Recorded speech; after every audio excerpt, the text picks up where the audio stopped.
अस्सलामु अलैकुम, मैं हूँ सलवा स्नैन। आप देख रहे हैं जोर न्यूज़ HD। आइए नजर डालते हैं आज की अहम खबरों पर। खबर शामिल करते हैं सियालकोट से। हमारे नुमाइंदे मोहम्मद इरफान की रिपोर्ट के मुताबिक पेट्रोलिंग चेक पोस्ट गलोटिया मोड़ के इंचार्ज ने अवाम में हेलमेट की आगाही उजागर करने के लिए शहरों में हेलमेट तकसीम किए। District in charge DSP patrolling Irfanul हक सलहरिया की मौजूदगी में इंचार्ज पेट्रोलिंग पोस्ट गलोटिया मोड़ सब इंस्पेक्टर यासिर महबूब ने शहरों में हेलमेट की आगाही के लिए हेलमेट तकसीम किए। इस मौके पर DSP इरफानुल हक सलहरी और इंचार्ज पेट्रोलिंग पोस्ट गलोटिया मोड़ यासिर महबूब ने जिंदगी की अहमियत और हेलमेट के फवायद के मुतालिक आगाही दी कि हेलमेट के इस्तेमाल से इंसान कई हादसात से महफूज रह सकता है। शहरी अपने सफर के दौरान हेलमेट का इस्तेमाल जरूर करें और खुद को महफूज रखें। हमारी आगाही का मकसद आवाम को हेलमेट की अहमियत बताना है।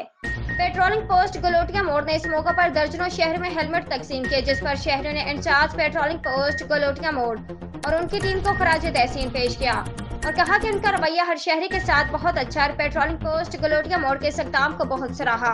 आज के लिए इतना ही। मजीद खबरों और अपडेट्स के लिए देखते रहें जोर न्यूज़ HD।